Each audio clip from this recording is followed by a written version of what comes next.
This is huge. We have multiple Calgary Flames updates as there is news on injuries and the goaltending situation. Things are potentially looking up for Jonathan Huberdeau. Zayne Parekh got injured last night, and it looks as though we will see a different goaltender tonight. We're going to get into all that and more in this video, but first I want to welcome you to Flames Digest. I'm Mark Griffith. If you're new around here and you love the Flames, make sure you subscribe so you can stay up to date on all the latest news, updates, reports, and rumors revolving around your Calgary Flames. We would love to welcome you to the Flames Digest family and Team Tank.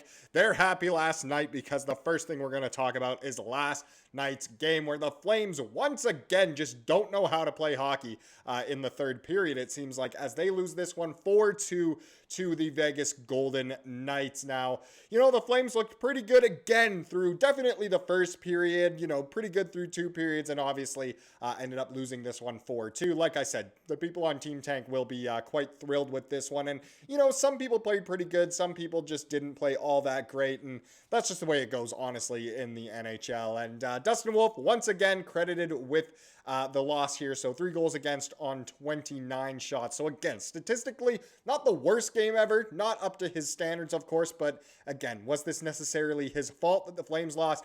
Absolutely not.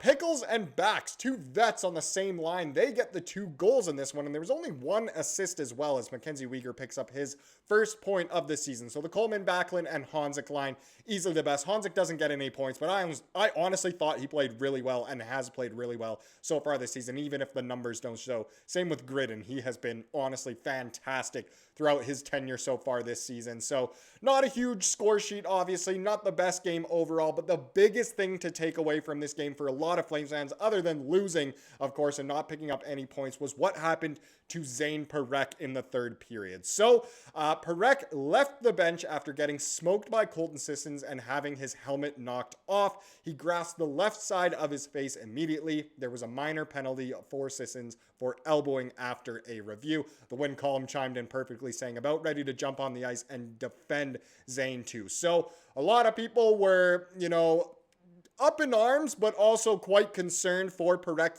Kind of a welcome to the NHL moment, got absolutely crunched, and it did not look pretty. But if you continued watching, Parekh was back on the bench and came back. So it doesn't seem like that injury will be anything more than just getting, a pretty dang good knock to the head, which isn't great. Hopefully, fingers crossed, obviously no concussion-like symptoms at all. But we haven't heard anything about sort of any injury update on him, which means it's not really an injury at all, which is exactly what everyone wanted to hear. So glad he made it back onto the bench to obviously continue out the rest of the game. But will this play into kind of Conroy and Huska's decision of how much they're going to play him and, keep him with the team? If he's just going to get destroyed out there, is that what you want to do to your young supposedly superstar defenseman?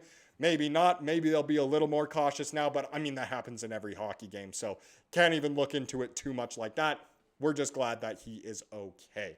Now, the other injury is kind of interesting, and it's what's going on with Jonathan Huberdeau. So I kind of touched on it a little bit in yesterday's video if you watched that one. If you didn't, I did mention that Jonathan Huberdeau was on the ice for an optional morning skate Tuesday at the Saddle Dome, so obviously yesterday now. It was his first skate with the team since sustaining an injury late in the preseason when he kind of went really hard into the Canucks net, essentially, and it didn't look great for him, but he's back skating, which is fantastic. Now, we have kind of conflicting updates here. This is great that he's back skating, but we don't know how long it'll be before he plays. I grabbed this little screenshot from an article by Rupert McDonald of the Hockey Writers. So he writes that Huberdeau may miss more time. So late in the preseason, Jonathan Huberdeau was forced to exit a game early after being driven hard into the post.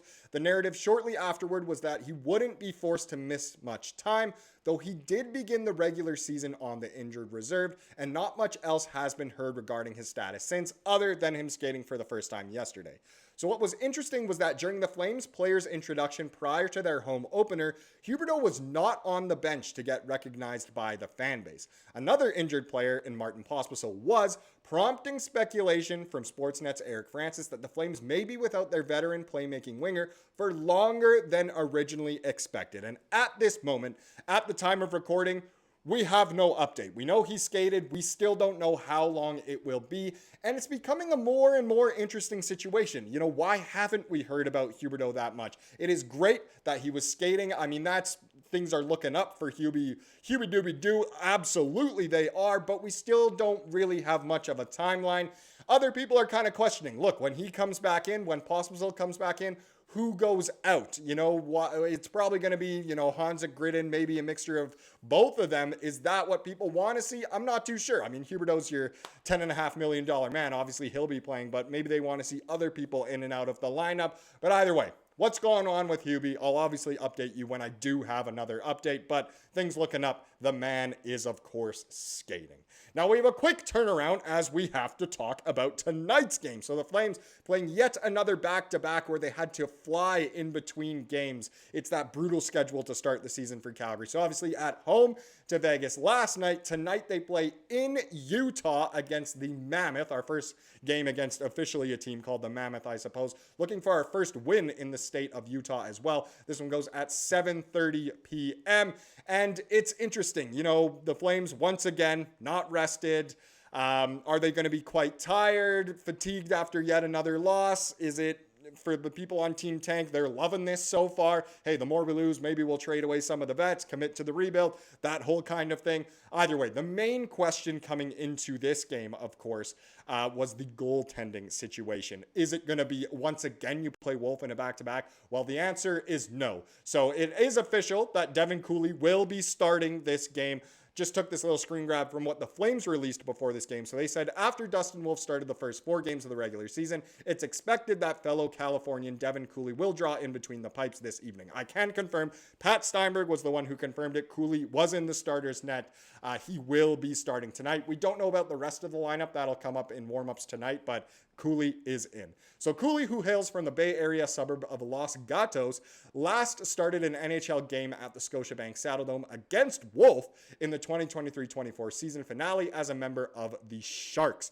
I totally remember that game like it was yesterday. Wolf lost a shutout in like the last minute after a terrible penalty. But either way, that contest marked the first ever NHL contest between 2 California-born netminders, a feat matched last Thursday night when Wolf from Gilroy squared off against Thatcher Demko from San Diego. For Cooley, a first Flames start has been a long time coming, and it's a chance for the 28-year-old to show what he's made of after he collected 21 wins and 3 shutouts a season ago with the Wranglers. His last NHL victory with San Jose was also on the road, coming in the form of a stellar 49 save performance on April 11th, 2024, so well over a year ago at Seattle. So Cooley, obviously going in, we wish him nothing but the best. Some of the fans had something funny to say about this. So one person said, can't wait to lead the game for the first 40 minutes and then just to sell the lead in the last 20 minutes again. Third period, we're going to tank again. Someone at the bottom says McKenna looks great in red. And I guess someone was a little more positive saying just win. But it really does seem like the Flames are a team that can't play a complete game. As Ryan Pike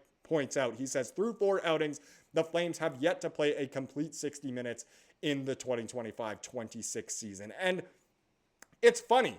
The third period for a long time has seemed like it's been the Flames' best period, but this season that is just not the case. It's almost better, if we are trailing maybe going into the third. That way we can play better, almost play better from behind. But I mean, this year so far hasn't been fantastic. I know we got the one win, obviously, against Edmonton, and that was a good comeback. But otherwise, I think they've been outscored 9-1 in the third period so far this season, which is not obviously phenomenal. Hopefully the Flames can do better. Unless you're on Team Tank, they say, hey, let's just let the game get out of hand in the third period every single game. But either way, it should be a fun one tonight in Utah.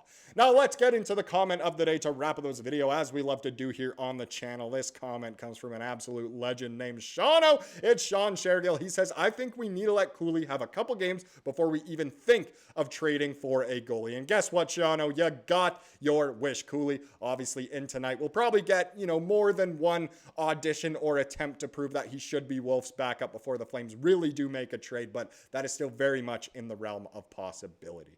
Thank you so much for watching this video. Please subscribe, like you saw here today, and have a wonderful rest of your day.